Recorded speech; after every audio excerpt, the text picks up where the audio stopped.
In the beginning of creation, the Lord of all creatures sent forth generations of men and demigods, along with sacrifices for Vishnu, and blessed them by saying, "Be thou happy by this sacrifice, for its performance will bestow upon you all desirable things." 5,000 years ago, the earth was ruled by the powerful Kuru dynasty, of which Emperor Pandu was the chief. Noble and courageous, he was renowned throughout the world. Now one day, while hunting, Pandu released his arrows and shot 2 deer in the midst of their mating. The deer were actually a sage and his wife. "You fool," said the dying sage. "Do you know what you have done? It is forbidden to hunt a creature while it sports with its mate. My wife and I assumed the form of deer only to enjoy in our lovemaking. This has cost us our lives. Thus I curse you.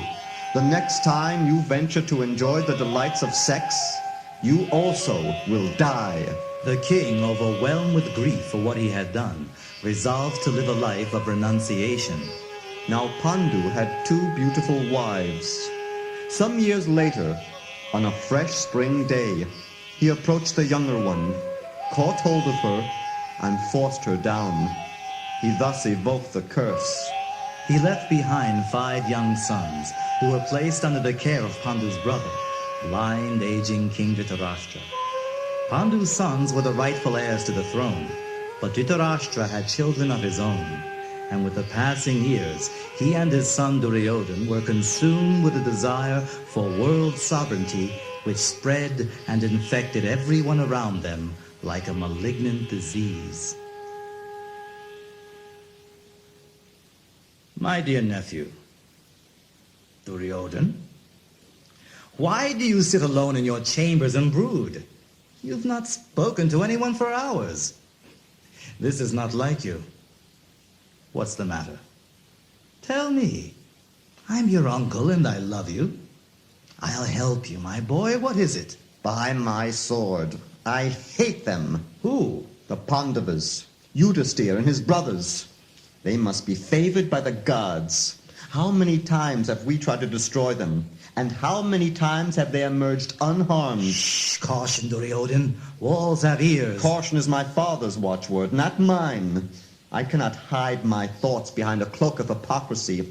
I speak my mind, and I say that until I see the Pandavas destroyed, I will never be happy. Child, have you not seen yourself how powerful they have become? I have indeed. I've seen the monarchs of the earth bow before them like tribute-paying merchants. Yudhisthira has just performed the great Rajasuya sacrifice, a ceremony of such wealth and splendor that kings and sages from all over the earth, even the demigods, were present. How pleased they all were with Yudhisthira's magnanimous, charitable spectacle.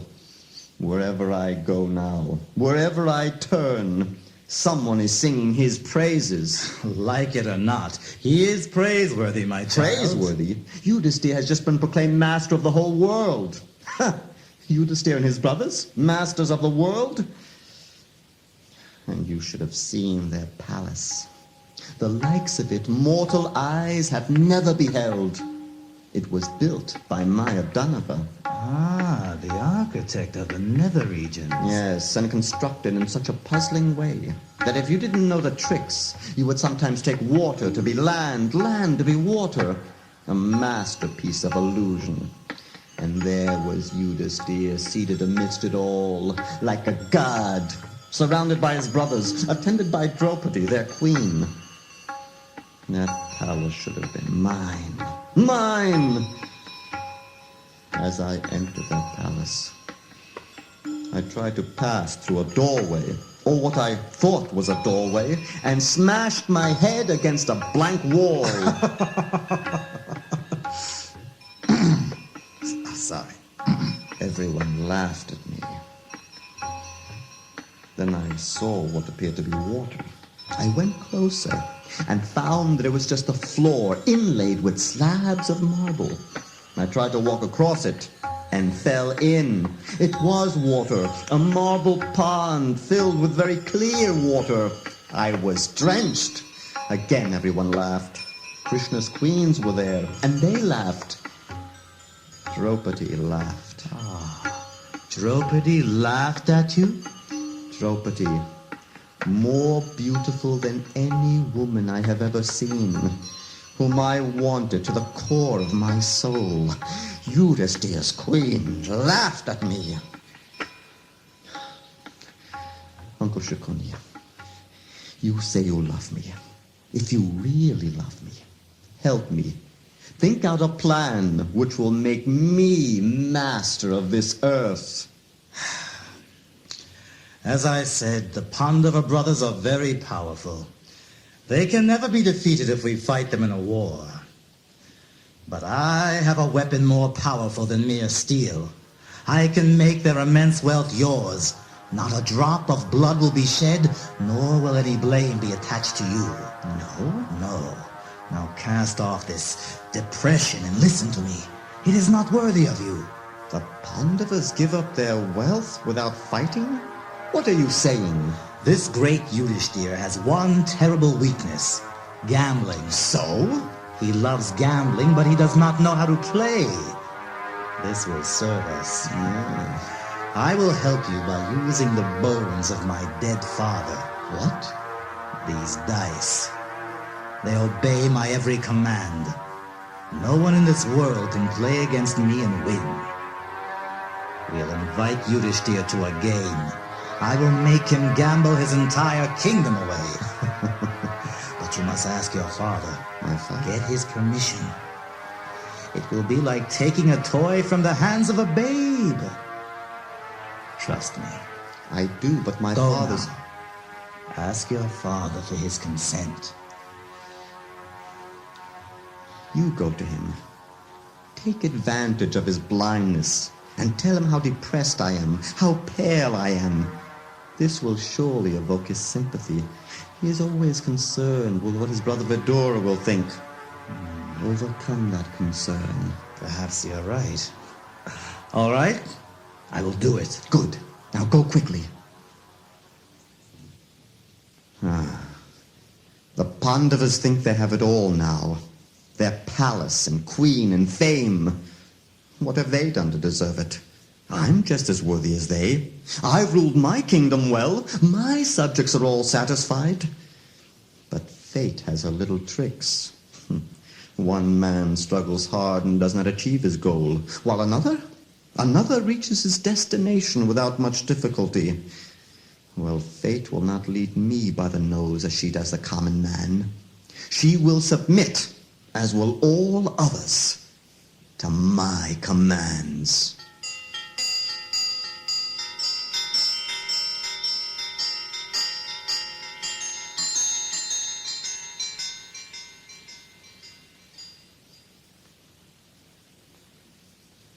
Duryodhan?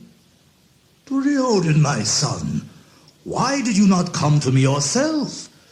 Shakuni tells me you've not been well, that you're depressed, emaciated. My boy, do you not know that my vast wealth is yours? Your brothers, all of us, do everything in our power to please you. The finest living quarters are yours. Yours the best clothes, the choicest foods. You ride the best horses. Servants, women, attend to your every need. What more could one ask? After having beheld the Pandavas' prosperity and that magical assembly house of theirs, whatever I have, Father, brings me no pleasure. They are possessed of such unrivaled splendor that it makes me sick. Compared to Yudhishthira, even the demigods in heaven would seem pale. What to speak of a mere mortal like myself, who dresses like a wretch, and for food, I eat my own heart out with envy. Duryodhan, my son, we should not be jealous of Yudhishthira. These well-behaved sons of Pandu enjoy what they have as a result of their own good fortune. And we should be content with what we have. Never. I can never be content. You may be content to glorify them, but I hate them. I hate them. I want their glory extinguished. I want them destroyed. Can't you understand that? But envy is useless. They cannot be destroyed. Have you not seen for yourself? How many times have you tried and failed? By the will of Providence or out of sheer luck, they have escaped all your traps and machinations. They cannot be defeated in battle even by the gods. Listen to me, Father. Just listen. I know of a means by which Yudhisthira may be vanquished and stripped of all his wealth, yet not shed a drop of blood. What are you saying? What are you talking about? Is not Uncle Shakuni a master at playing dice? Yes, my son. Yes, he's played for many years, though not always by the book. Well, Uncle Shakuni is ready to win for us all the wealth of the Pandavas simply by a game of dice. It will be easy. Challenged to a game, Yudhisthira is sure to come forward and play. He is fond of sports, but he has no skill at dice. Father, all you have to do is send for him.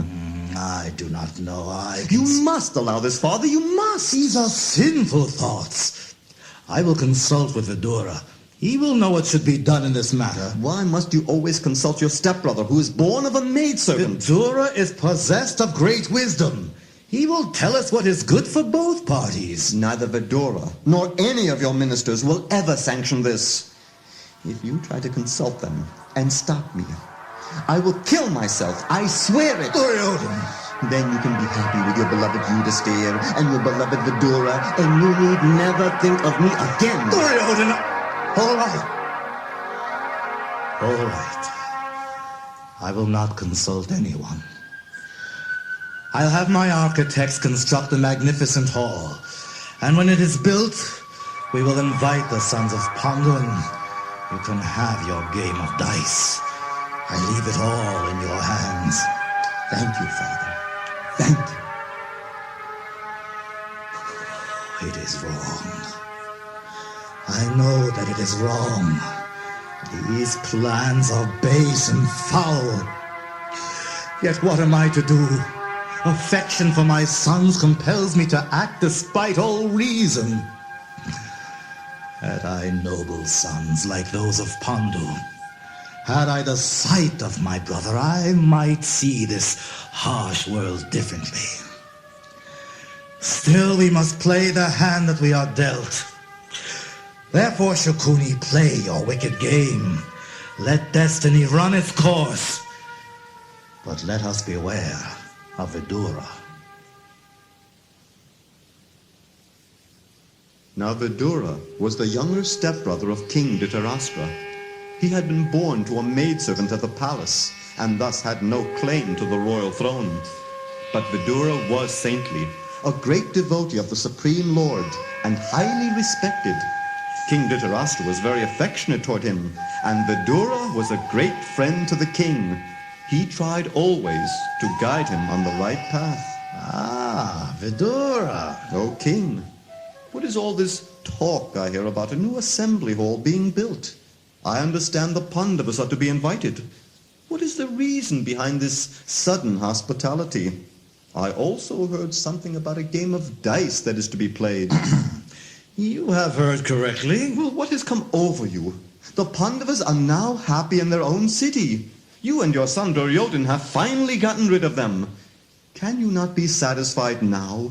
Why are you still inimical toward your brother's sons? Vidura, we are only inviting them for a friendly game of dice. This game of dice will lead to no good. You must cancel the preparations at once. Nonsense. Dice is a game played by princes. It will just be a way to spend the time pleasantly. What could happen as long as I am present? Grandfather Bhishma, yourself. Whatever you say, Vidura, whatever may happen, this game of dice has my full sanction. You seem bent on destroying yourself and your sons. Oh, enough of this depressing talk. Now, I want you to take a message to our nephews in Indraprastha. Tell Yudhisthira I have heard a wonderful assembly hall has been built for him by Maya. I am also constructing a grand hall here in Hastinapur. Invite him to see my hall and to spend some leisure time with us. Tell him I know he very much enjoys playing at dice and will arrange a match for him. Yudhishthir will not disobey me. He will surely come. And what if he decides not to come? Why shouldn't he? Why shouldn't he come? Do not try to dissuade him, Vidura. He will come. Bring him here as soon as possible. You will do this for me, won't you? Won't you, Vidura? Yes. Good.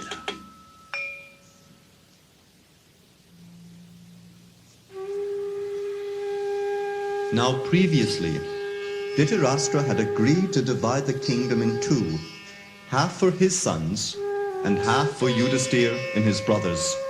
In great pomp, the Pandavas were sent off to rule over their share of the empire. It was a barren wasteland, long ago abandoned. Nothing would grow there. But Yudhishthir was a great friend and devotee of Lord Krishna, and thus the Lord went with him. Krishna summoned Indra, the god of rain, and Vishvakarma, the divine architect. Together, they transformed the place. It became so fertile, so opulent, that it resembled the heavens. Their kingdom became known as Indraprastha, and here, Yudhishthir, the eldest of the Pandavas, ruled peacefully. Ah, Uncle Vidura! Yudhishthir! Oh, Yudhishthir! Uncle, what a joy to see you. Well, please be seated. Here, have something to eat. Well, tell me, how was your journey?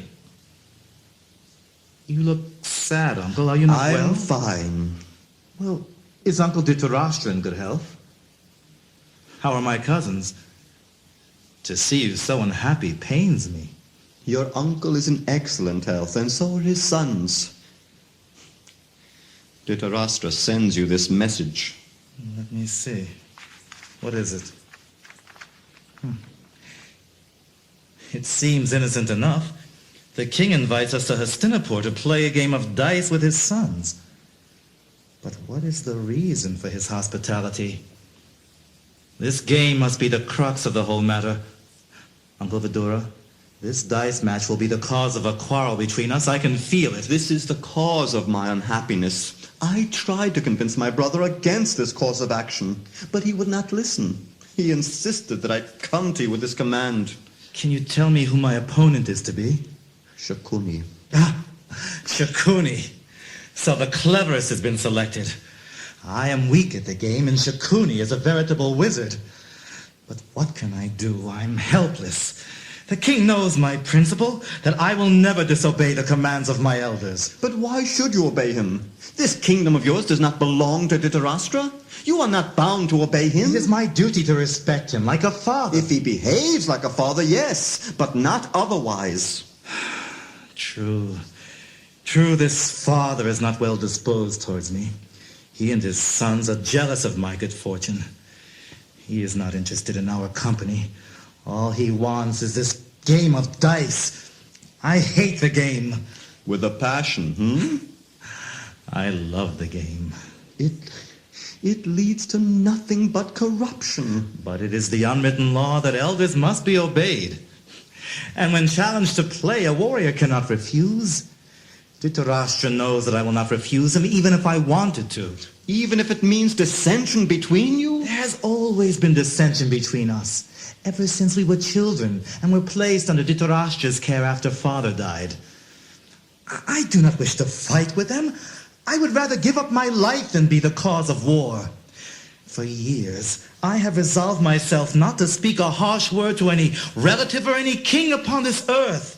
If I made no distinction, this one is my friend, this one my enemy. If I thus did not descend to politics, there would be no discord. If I were a friend to all, including Duryodhan, then could I not keep war at a distance? So tell me, Uncle, guide me. What should I do?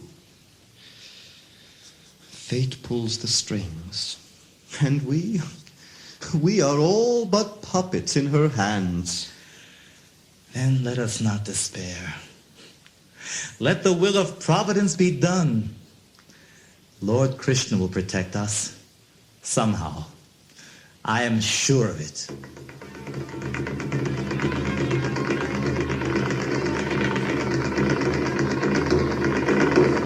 Yudhisthira left for Hastinapura, accompanied by his brothers and their queen Draupadi.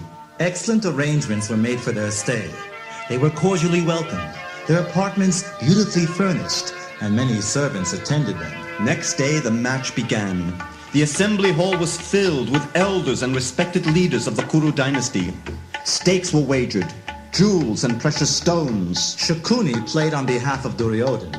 He took the dice in his hands and threw them to the floor. Aha! I have won! Yudhisthira wagered 1,000 gold coins and necklaces studded with gems. Duryodhan did the same, and again the dice were cast. One! Once again, Shakuni's call was heard throughout the assembly. One! Everyone was silent. The atmosphere became feverish. One! Yudhisthira lost his jewels, his chariots, his horses. His elephants, his army, servants, treasury. Everything was being swallowed up by the deceitful Shakuni, his persistent, taunting voice announcing, I have won again! Shakuni's dice were mystical. There was no question of a fair match. It was impossible to defeat him. I'm afraid you have lost all your earthly possessions, Yudhisthira. You have nothing now. If there is anything you can call your own, anything at all, you can wager that. And I will wager all that Duryodhan has won so far.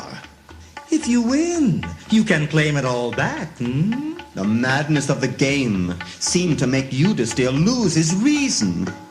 He was silent for a moment. Suddenly, he made up his mind. He wagered his brothers, then himself, finally his lovely wife Draupadi, and lost. Draupadi was dragged into the vicious assembly.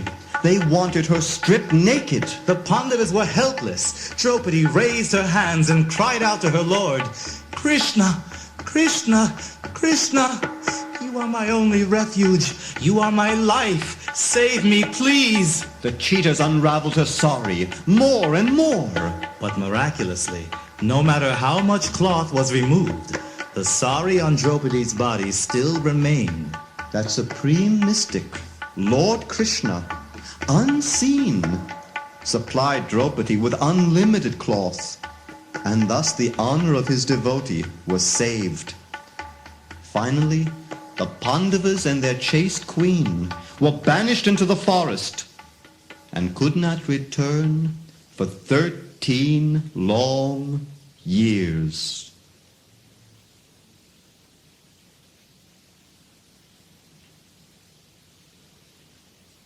Vidura!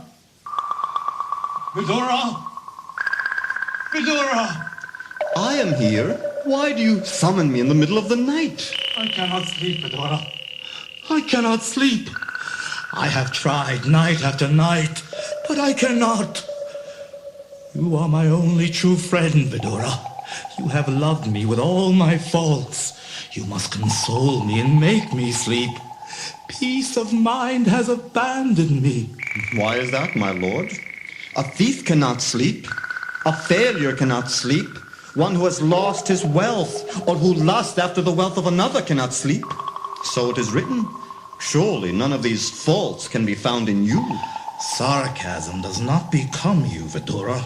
You have been unable to sleep for years, from the day the Pandavas were delivered into your care. Before that, from the moment that you heard a son had been born to our brother Pandu. His son will be older than mine, you said. Who will inherit the throne, Vidura? Remember your words. The throne. Since that time, jealousy has lodged in your heart and has driven out sleep. Vidura, their period of exile has ended. Yudhisthira and his brothers are camped at a city nearby. They demand the return of their kingdom. What am I to do? Kings from all parts of the earth pledge themselves to support him. Yudhishthir is arming himself against us. Then honor the wager and give it back to him. Surely you have not forgotten the terms, that during their exile, if the Pandavas were not discovered, all their properties were to be returned. Yudhishthir is not motivated by greed. He is prepared to accept only 5 villages. He does not wish to fight with you. He respects you like a father, but you behave like a thief. You ask me how you can sleep. My brother, at this very moment, if you decide to do what is right, you can sleep like an innocent child. Your words are wise, Vidura. Very wise. Even if my words are like poison to your ears, I speak for your own good. Dhritarashtra, remember what happened when that precious son of yours was born? Duryodhan? Evil, dreadful omens could be seen. You asked me why, and I told you that your son would be the cause of worldwide destruction. I asked you to do away with him in order to avoid a catastrophe. But you would not listen. Believe me, the time has come for these portents to bear out my prophecy. Do you think injustice will go unpunished? Yudhishthir is good. His cause is righteous. How easily you praise the virtues of others, Vidura. Ever since they were children, I have noticed one thing.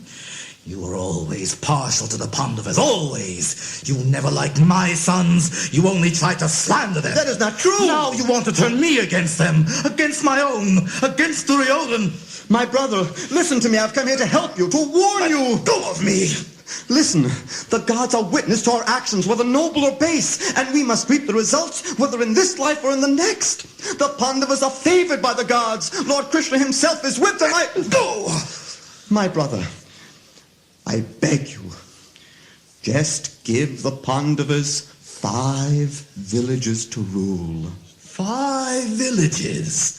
Why only 5? Why not 100 or 1,000? Why 5 villages? Ridiculous. And what are the names of those villages? Have they no significance for you? No. Varanavat, for instance, where Duryodhan and Shakuni built the house of lac and invited the Pandavas there to be burned alive.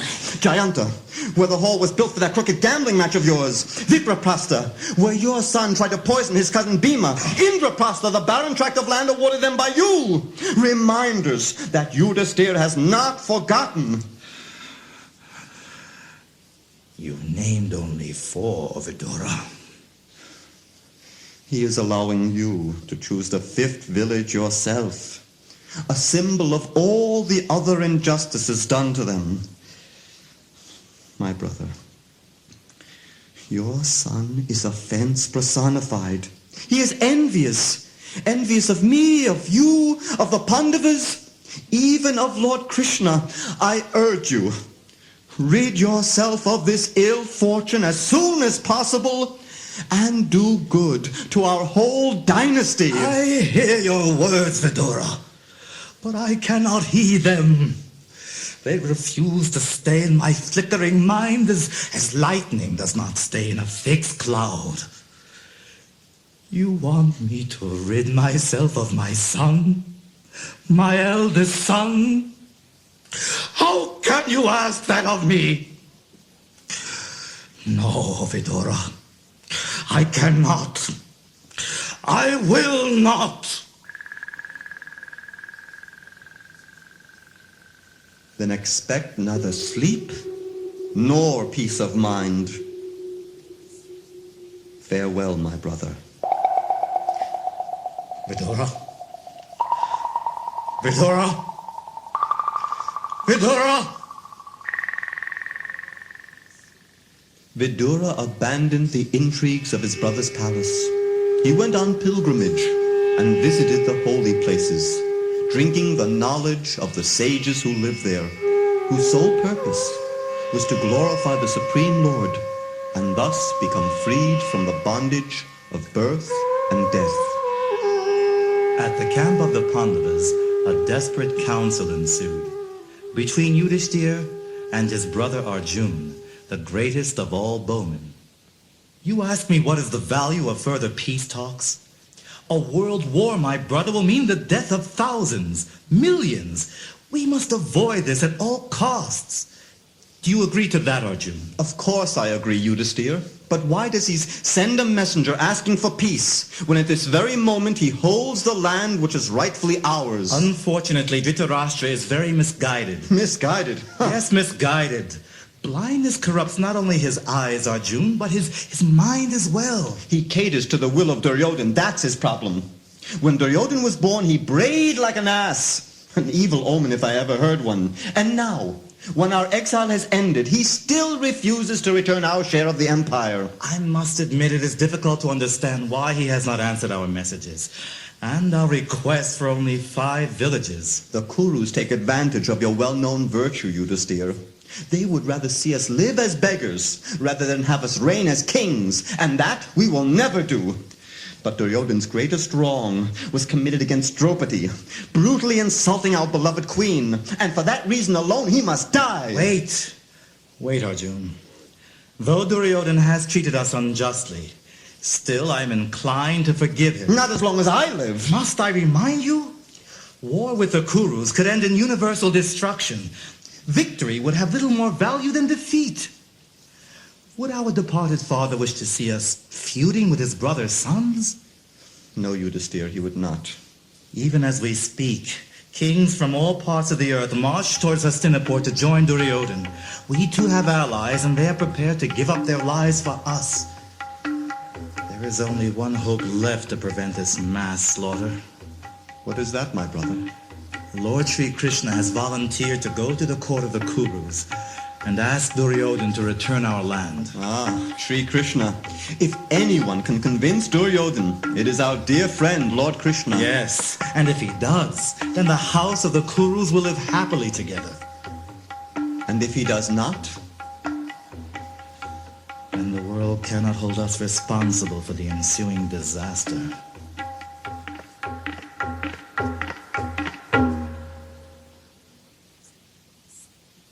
The assembly hall of the Kurus. Dronacharya, commander-in-chief of the Kuru army, sought to advise Duryodhan. Although he had trained him in the military arts, he had instructed the Pandavas as well, and was sympathetic to the Pandavas' cause. You must, Duryodhan. Why? You must. Why must I? Because this concerns not only you, but all of us. No, I won't listen. You must listen. Why are you against me, Dronacharya? Why do you, my teacher, and all the elders in the assembly here blame only me for this impending warfare? Your so-called friends encourage you to fight no matter what the cost. But I say we should follow Sri Krishna's advice. He has not come here as our enemy. No? No, he comes only as a messenger of the Pandavas, and he speaks for our benefit as well as theirs. Then why did he refuse my gifts and the food I offered him as a token of my love and friendship? I was not inimical to Krishna, but he refused and said anyone who hates the Pandavas hates him, and anyone who loves the Pandavas loves him. Duryodhan, He said that my food should not be eaten by virtuous men. You may call that friendship, but I do not. Why must we concern ourselves with one small king who consorts with our enemies? You delude yourself. Sri Krishna could vanquish the 3 worlds merely by a glance. Let him do what he will. What is the use? Listen, Lord Sri Krishna is due to arrive at any moment. I urge you to show respect. Remember who Sri Krishna is.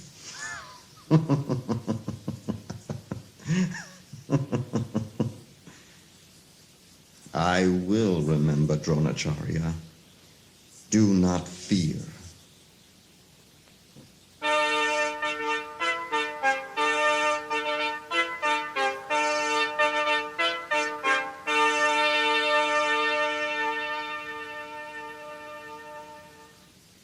Ah, Sri Krishna. Duryodhan, To what do we owe this honor? I ask only that you hear me, Duryodhan, and try to understand what I say. I am listening. We all know what a great warrior you are, and what good qualities you possess. You are born of a noble family well known for its wisdom. Yet I regret to say that only the low-born would act as you have towards the Pandavas. What?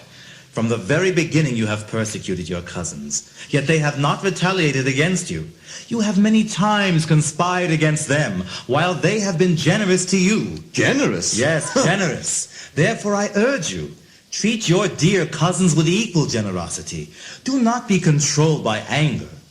Are you so certain, O Krishna, that you have reflected on all circumstances?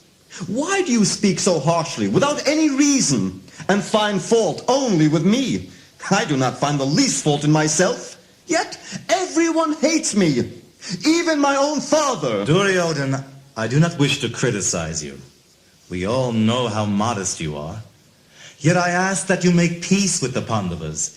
If you do, then your father, your kinsmen, and all your friends will be pleased. The entire world will benefit from that peace. Honor your father and mother's desire, and return to the Pandavas their share of the empire. Why should I? After all, of their own free will, the Pandavas played at dice and lost. How can I be blamed for that? What wrong have I done to them? In fact, I gave them a chance to win it all back.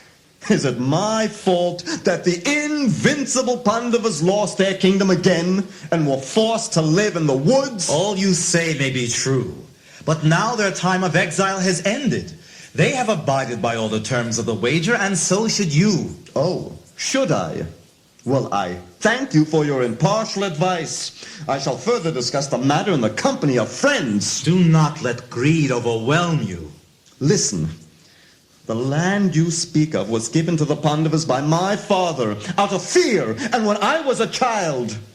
But I am not inclined to give away such land again. Why do you persist in this enmity, Duryodhana?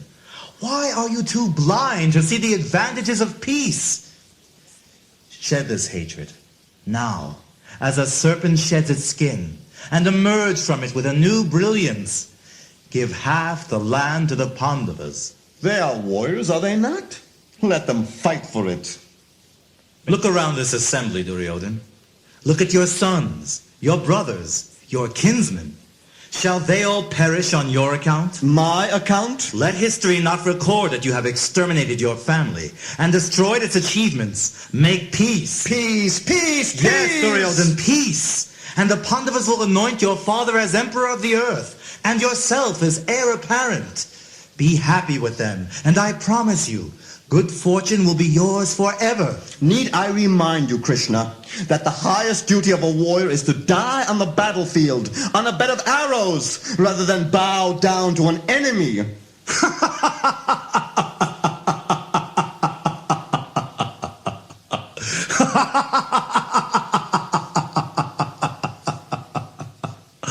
So you wish for a bed of arrows? You shall have it. Ha! You say you have committed no offense against the Pandavas, true? True. Let the assembled monarchs judge. That crooked gambling match where you conspired with the evil-minded Shakuni to ruin them. Was that not an offense? And having won the wife of Yudhishthira in that match, you dragged her by the hair into the presence of her husbands and attempted to disrobe her. Was that not an offense? You once hired a man to burn the young Pandavas to death along with their mother. Did you not? In fact, you have tried by every means to destroy them, but you have not succeeded. Not yet. If you refuse to return their rightful share, then you and all your kinsmen will be slain. Enough! I have heard enough! All the kings who support the Kuru dynasty, the star of victory is now ascendant. Gather your armies and march this very day to Kurukshetra! Duryodhana, give the Pandavas just 5 villages to rule. Avoid a catastrophe. Hear me, Krishna. So long as I live, I will not give the Pandavas so much land as will fit under the head of a pin. None are so blind as those who will not see, and none so deaf as those who will not listen. Kurukshetra, since antiquity a place of pilgrimage, now its fields were to become a killing ground. Millions of soldiers, chariots, horses, and elephants converged on the field like the waves of an ocean. Then all stood, poised, awaiting the battle command. Lord Krishna had given both Arjuna and Duryodhana a choice of allies, either himself or his armies. Although the Kuru army far outnumbered that of the Pandavas, Arjuna had chosen Krishna, who agreed not to fight, but to act only as his chariot driver. Krishna! Yes, my friend. Draw my chariot there. between the two armies. I wish to see with whom I must fight. Behold, O Partha, all the Kurus assembled here. Grandfather Bhishma, your teacher Drona, Uncle Shalya and all your cousins. So many friends and relatives take up their weapons against me. Arjun, take up your bow. Arjun. Of what value is happiness, kingdoms, or even life itself if they are to be enjoyed alone? How can I kill my own kinsmen? No. Let them come and kill me instead, unarmed and unresisting, but I will not fight them. My dear Arjun, how have these impurities overtaken you? You must fight to regain what is rightfully yours. No, not even to gain a universe, let alone this earth. Then what will you do? Leave the battlefield? Yes. Flee to the forest? Yes. Duryodhan will say you fled like a coward. Your reputation will be ruined. For one who has been honored, dishonor is worse than death. What could be more painful for you? The Kurus, intoxicated with greed, see no fault in slaying their own kin. But we understand that this is a sin. To destroy a dynasty would leave the women unprotected. Alas, how strange that we are prepared to commit such horrible sins just for the sake of royal happiness. Happiness? A warrior does not fight for happiness. Fight as a matter of duty, Arjun, and you will never incur sin. But to slay Grandfather Bhishma and Drona, who instead merit our worship. Better to live by begging than to enjoy riches tainted with their blood. Oh, chastiser of enemies, cast off this petty weakness of heart. Is it better to slay them, or to be slain by them? Oh, Krishna. Krishna, I am confused about my duty and have grown weary. Oh, Krishna, my friend, I am now your disciple, a soul surrendered unto you. Please, enlighten me. My dear Arjun, you speak learned words, but you lament for what is not worthy of grief. Never was there a time when I did not exist, nor you, nor all these warriors, nor in the future will any of us cease to exist. For the soul there is never birth nor death. He is eternal, primeval. As the soul passes within the body, from boyhood to youth to old age, so the soul passes into another body at death. He is not slain when the body is slain. The soul cannot be cut by any weapon, burned by fire, moistened by water, nor withered by the wind. Therefore, what need is there for lamentation? Unless one approaches a learned master, Arjun, these truths cannot be understood. Oh, Krishna, from whom did you receive this knowledge? It is I who imparted this knowledge, long ago, to the sun god Vivasvan. Sun god? And in turn he imparted it to his son Manu, the father of mankind. And now I instruct this to you, Arjun, because you are my devotee, as well as my friend. But the sun god is senior by birth to you. How is it that in the beginning you instructed him? My friend, both you and I have journeyed through many lifetimes. I can remember them all, but you cannot. Cannot? But why? At the time of death, an ordinary living being forgets everything of his past life due to his change of body. But my body, of eternity, knowledge and bliss, never changes and never dies. Then why do you come to this world of birth and death? To deliver the pious and annihilate the miscreants and to re-establish the principles of religion. And one who knows the transcendental nature of my appearance does not take birth again in this material world, but attains my eternal abode. Krishna, I've always thought of you as my dear friend. But tell me, who are you? Really, what is your origin? I am the origin of all the worlds. This entire creation emanates from me. I am the light of the sun and the moon. I am the taste of water. I am the fragrance of the earth. I am the beginning, the middle, and the end of all things. The wise who know this fully engage in my devotional service and worship me with all their hearts. To them I give the understanding by which they can come to me. Out of compassion, I who dwell within their hearts, destroy the darkness born of ignorance with the shining lamp of knowledge. My lord, I do not doubt your words, yet I desire to see your infinite, cosmic form. You cannot see this with your present eyes. Therefore I give you divine eyes. Behold my mystic opulence.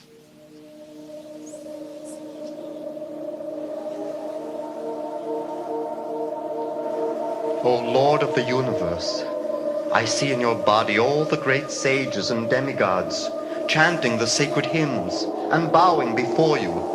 I see Brahma upon a lotus, Shiva riding his bull, and Lord Vishnu with his divine serpents. I see all species of life, birds, aquatics, and creatures of the land, so many forms, arms, bellies, mouths, expanding without limit, all wondrous and dazzling. There's no beginning, middle, or end to all this. Oh, all-pervading Vishnu, I see your dazzling, death-like faces, and your fiery effulgence is immeasurable, like 1,000 suns. I see Duryodhan, grandfather Bhishma, my teacher Drona, and all our soldiers rush into your flaming mouths, their heads smashed by your fearful teeth. O Lord of Lords, tell me who you are. I am Time, destroyer of worlds, and I have come to engage all. After seeing this universal form, which none have ever seen before, I am gladdened. But at the same time, my mind is disturbed by fear. Therefore, please bestow your grace upon me and reveal again your original form. Now, let it be finished. Oh, Krishna, Krishna, I am relieved now to see your form, serene and beautiful. Oh, Supreme Person, Soul of the universe, how can I meditate upon you? My dear Arjun, always think of me. Become my devotee, worship me, and offer your homage unto me. Thus you will come to me without fail. I promise you this, because you are free from envy, and you are my very dear friend. Abandon all other duties, and just surrender unto me, and I shall deliver you from all sinful reactions. Do not fear. O son of Kunti, have you heard this attentively? And are your illusions and ignorance now dispelled? My dear Krishna, infallible one, my illusion is now gone. I have regained my memory by your mercy. I am firm now, free from doubt, and I will act according to your instructions. Then fight. But for you and your brothers, all soldiers on both sides will be slain. By my arrangement, they are already put to death. You'll be but an instrument in the fight.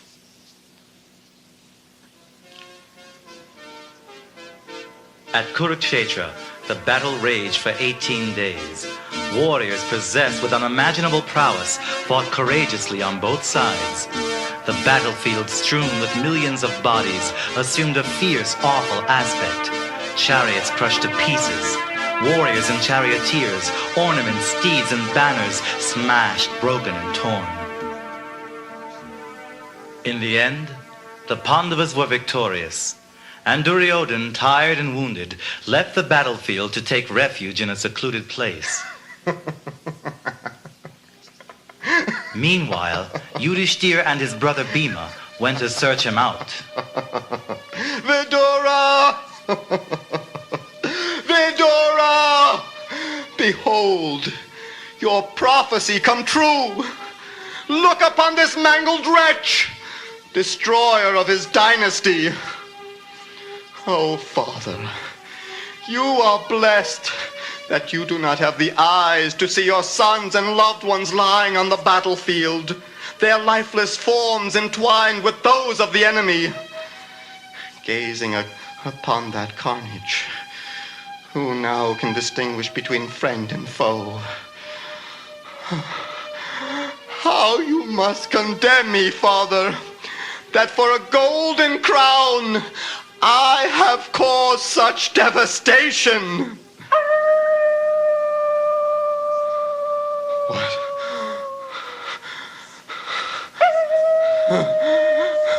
Away! Away! Oh, my valiant warriors. Must you be honored only by the jackals who feast upon your remains? Yet shall I grieve, for you have attained the heavens, the destiny of those who die on the battlefield, while I continue in this cursed frame. But I must rest now to fight again. Duryodhan. Yudhisthira, at last. Why do you hide? Now that all your troops are slain, do you wish to save your own life? Can you boast to be a son of the Kuru dynasty when you flee from the battlefield in fear? That men become fearful is no surprise to me, O king. But I have not left the battlefield out of fear. My chariot was destroyed in combat, my quivers exhausted, and my drivers killed. Not a single ally was left to stand by me. My body was mangled and covered with blood. I have concealed myself here out of weariness. O son of Pandu, I desire to rest a while. You rest as well, and be sure that when I awake, I will fight with you. Bhima and I have rested enough. We have been seeking you for a long time. Now fight! What is there left to fight for when those for whom I wanted the kingdom now lie on the battlefield? Duryodhan, where has that pride and honor of yours gone, O king? What king desires to rule bereft of his allies and friends? No, Yudhisthira, I shall retire to the forest. This earth is yours now. Enjoy it. So now you will give us the earth. Why did you not give us our share when we begged it of you? When Lord Krishna pleaded with you, you refused even him. And now you offer us the earth when you have no power to give it. I do not accept gifts from an enemy. On your feet, coward! You shall bear the fruits of these taunts. The fruit I bear shall be your life. Get up and fight! I accept your challenge. Good. Come forward and receive your destiny. Where will you send me, Yudhisthira? Hell? No, Duryodhan. Heaven. What? I am glad to see that my cousin is not a coward. You are a worthy son of the house of Kuru. Take your choice of weapons, Duryodhan. If you win, the kingdom is yours. There is none more noble in this world than you, Yudhisthira. I accept your offer. I choose my mace. I wish to choose my opponent as well. Bhima. Bhima came forward. At last, here was the chance to destroy his lifelong enemy. Bhima and Duryodhan rushed furiously at each other, like two maddened elephants. They struck one another with their maces, and the sound was like the clashing of thunderbolts. Whirling his weapon, Duryodhan spun to the right, while Bhima wheeled artfully to the left. Moving in circles, jumping and dodging, they seemed like two dancers on a stage. Duryodhan, in great rage, struck Bhima on the chest. Bhima returned the blow with tremendous force and brought Duryodhan to his knees. Suddenly, Duryodhan sprang to his feet and, roaring like a lion, struck Bhima with his mace so furiously that his armor shattered and blood poured from his wounds. Bhima was shaken, but tried hard not to let his opponent know. Duryodhan prepared himself to strike a death blow. Bhima struggled to his feet and, regaining his composure, rushed towards his adversary once more. To avoid the attack, Duryodhan skillfully leaped into the air. But Bhima, with unfathomable strength, smashed his club against his enemy's thighs, and Duryodhan, mortally wounded, fell to the ground.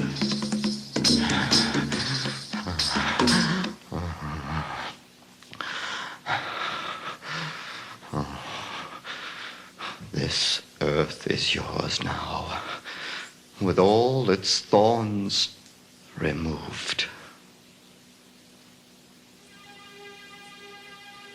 For days, Duryodhan lay on the battlefield, bathed in his own blood. Finally, in great agony, fighting off the jackals and vultures, he gave up his life.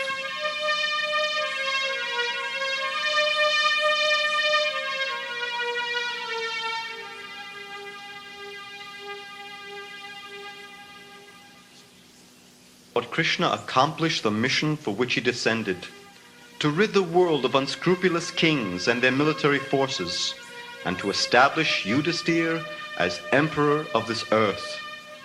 Dhritarashtra lost everything in the battle, his 100 sons and all his properties. Yet, due to his sense of helplessness, he was not ashamed to accept the charity of Maharaj Yudhisthira. And with the passing years, as Dhritarashtra became older and feeble, he sank into the illusion of remembrance of things past.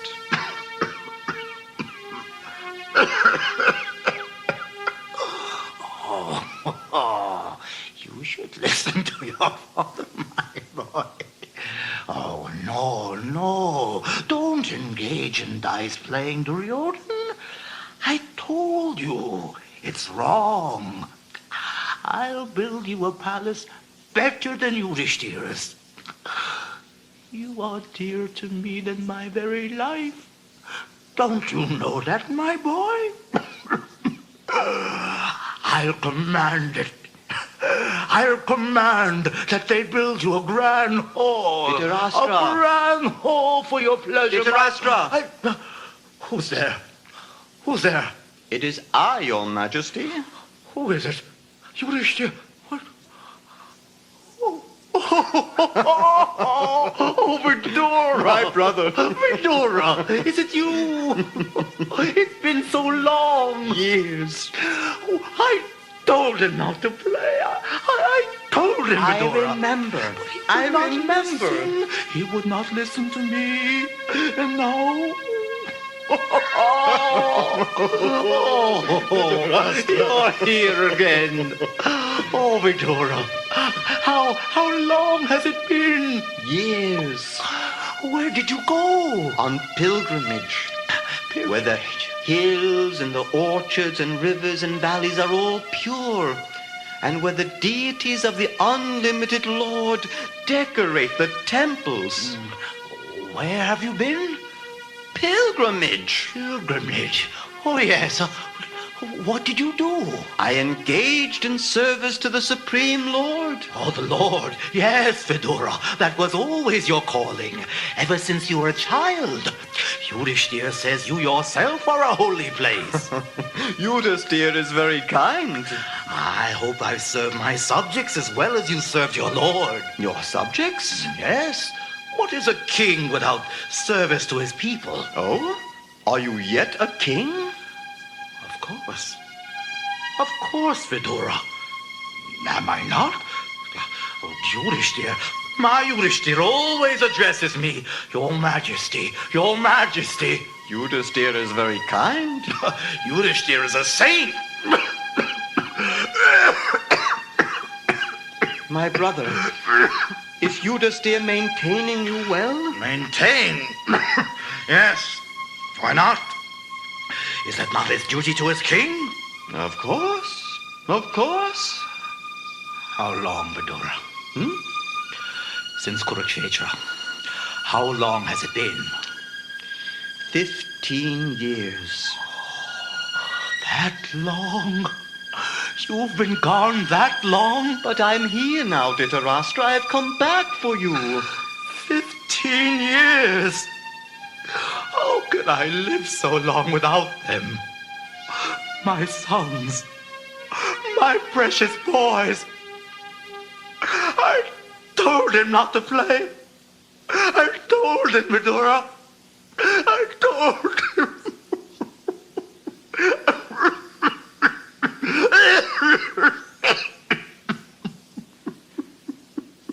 My dear king, you must get out of here immediately. What? Without delay. What do you say? Yudhishthira. Yudhishthira. Just see how fear has overtaken you. A fear that cannot be remedied by anyone in this world. For the Supreme Lord, as eternal time, approaches each one of us. Why this talk, Vidura? Why? Because your father, your brothers, your well-wishers and sons are all gone. You are now old and invalid, and you are living at the mercy of your nephew. king? Why, Yudhisthira has allowed you this dream. Wake up, Dhritarashtra. You have been blind from birth. Now you are hard of hearing. You are coughing up mucus. You're losing your memory and your intelligence is disturbed. Stop it! Stop it! Stop it! Alas, how powerful are the hopes of a living being to continue his life. Dhritarashtra, you are living like a household dog, eating remnants from the plate of Bhima. Bhima, who killed every one of your 100 sons. Enough! Enough, do you hear? I'll smash you with my cane! Will you wait until your miserable body dwindles and is cast aside like an old garment?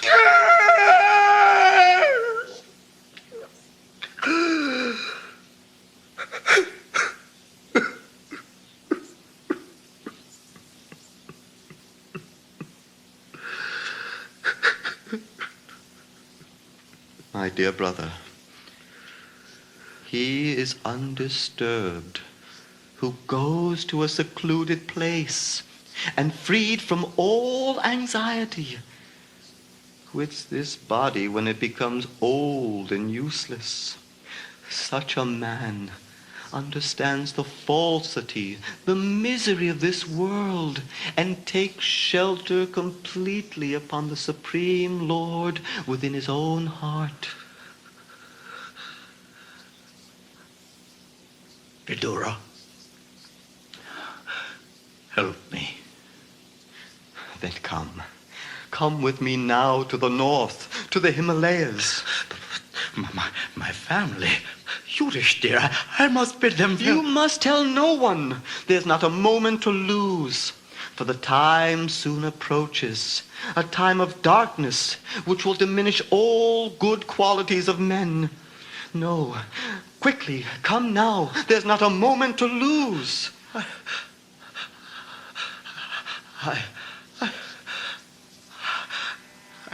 My dear brother, just fix your mind on the lotus feet of Lord Krishna, who is worshipped with beautiful prayers by great sages.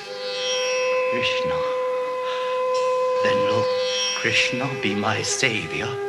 My brother, there are many saviors, but their position as saviors depends always upon the mercy of Krishna. If one simply chants the holy name of Krishna, that name will rise within his heart like the powerful sun and dissipate all the darkness of ignorance. Therefore, we must always think of Krishna, so that the fear within our hearts will be washed away. Come, let us go now.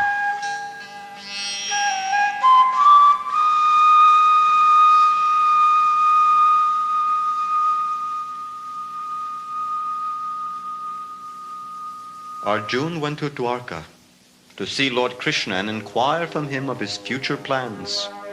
Months passed, and Arjun did not return.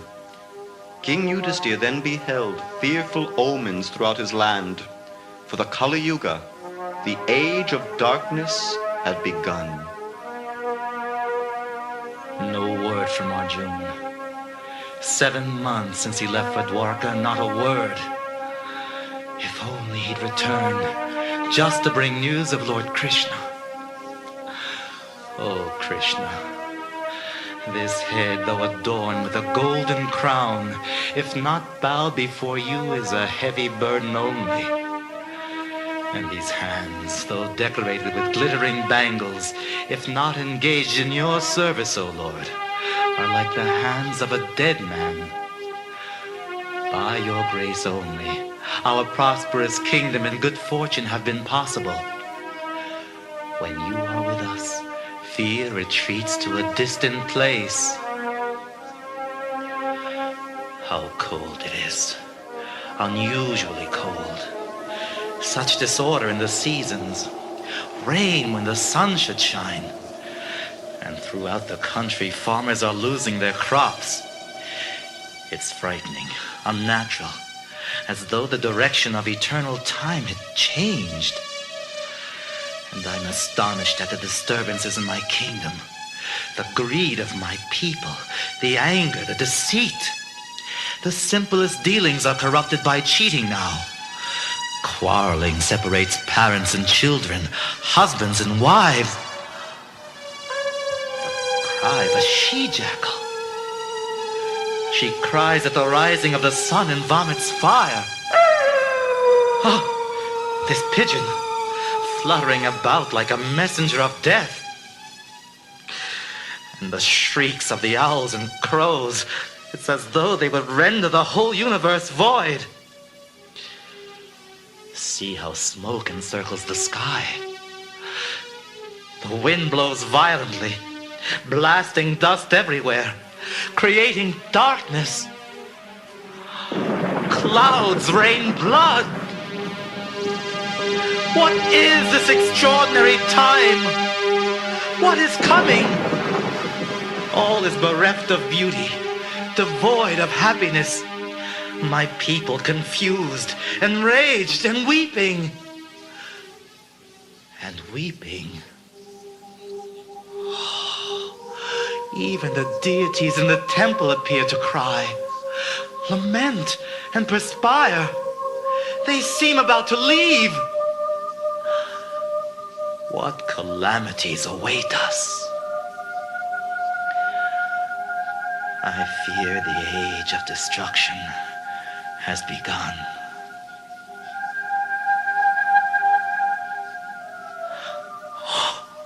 Arjun! Oh, my brother Arjun!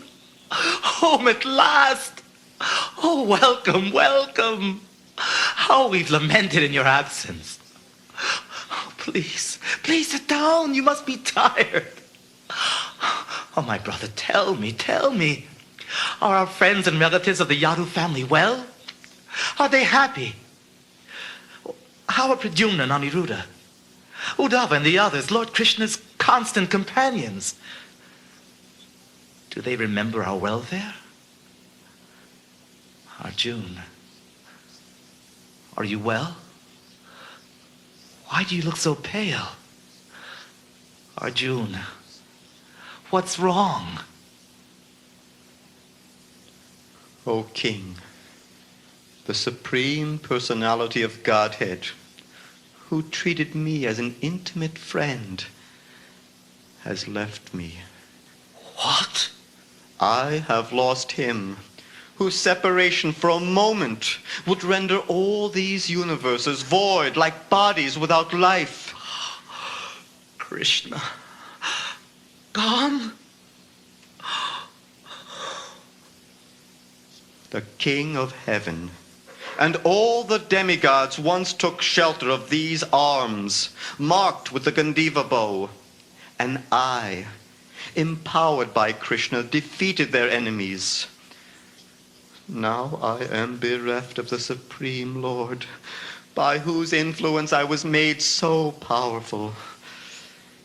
In the war at Kurukshetra, the strength of my enemies was like a vast ocean. It was insurmountable. But with Krishna as my chariot driver, I crossed that ocean. Those great generals, Bhishma, Drona, Karna, all directed their invincible weapons against me. But by Krishna's grace, they could not touch a hair on my head. It was due to lack of esteem for my Lord that I dared engage him as my chariot driver, for he is worshipped and offered prayers by the best of men to attain salvation. But to me he was a casual friend. O King, his joking and frank talks were pleasing and beautifully decorated with smiles. He would address me, my friend, O best of the Kuru dynasty.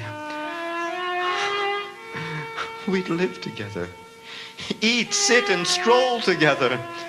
At times we'd boast of chivalrous deeds. And whenever he exaggerated, I'd reproach him. "Oh, my friend," I said, "you are very truthful."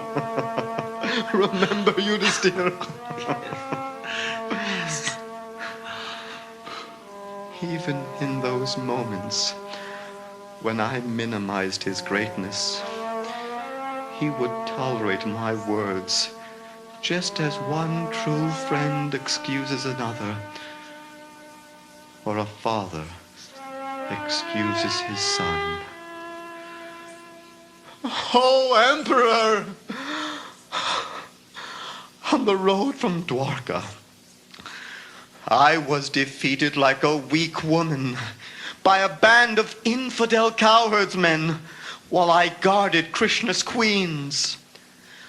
I who protected the King of Heaven, could not save them.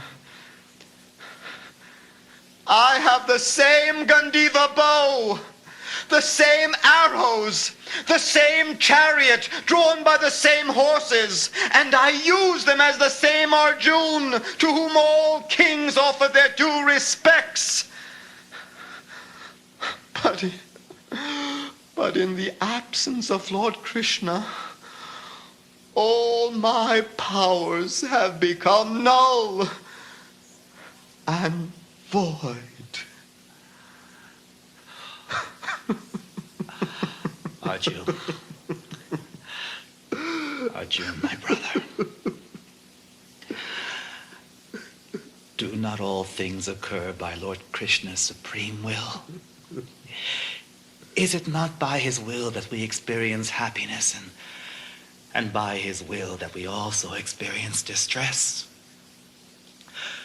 I once said to him, "My Lord, we depend upon you completely. Yet sometimes we are put into so much difficulty. How can this be?" "Yes," Krishna said, "if I especially favor my devotee, I put him into great difficulty. And I take away everything he has. He does this just to increase our dependence on and love for him." People are surprised that Krishna descends to this mortal world and behaves like one of us. But we understand. He performs these activities just like an actor on a stage. So do not think that Krishna is like us, forced to take birth and finally shoved into the jaws of death. No. Krishna is completely independent. He appears and disappears by his own sweet will. Remember his words, Arjun. That's all you have to do. Remember. His words. I remember. On the first day of the great battle, when the armies were poised, ready to fight, I remember. My dear Arjun, always think of me. Become my devotee. Worship me and offer your homage unto me. Thus you will come to me without fail. I promise you this, because you are my very dear friend. Oh, Krishna. Oh, infallible one. My illusion is now gone. I am firm now, free from doubt, and I am prepared to act according to your instructions. My brother, I remember his words. And so do I, my brother. So do I. Therefore, hear me. For so long I have engaged in service to the state. Now let me serve the all-powerful Lord. I shall go to the north, to the Himalayas, following the path of my forefathers, and absorb myself completely in thought of Krishna. What need have I for a comfortable bed when there's the soft earth to lie on? What need for a pillow when I have my arms? And when there is ample covering, or the bark of trees, why do I need opulent clothing? Yudhisthira. As for the throne, my grandson Parikshit is well trained and fully qualified. He will be a good and just ruler. My brother. Don't be sad that I am going. Let us remember Krishna and chant his holy name. I do not know how much nectar the 2 syllables Krishna have produced. When I chant the Lord's holy name, it seems to dance within my mouth. I then desire many, many mouths. And when that name enters my ears, I desire millions of ears. And when the holy name dances within the courtyard of my heart, it conquers my mind and frees me completely from all material bondage. So do not fear that I am leaving you. No. If you are chanting, and I am also chanting, there is no separation between us. Farewell, Arjun. Farewell, my brother.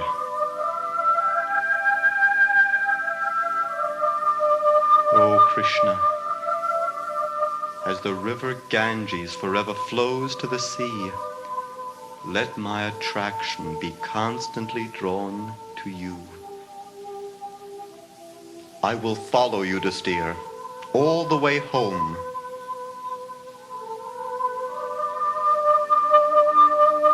As long as there is a spark of goodness in the hearts of men, the story of the Pandavas will be heard. One who hears this history with attention will acquire fame and the fulfillment of all desires. One who desires prosperity will be prosperous. He who desires heaven attains to heaven. The woman quick with child will get a son or daughter highly blessed, and he that desires victory attains victory. And one who listens with great devotion will follow in the footsteps of Arjun and Yudhisthira and return home, back to Godhead, to the eternal abode of Lord Krishna.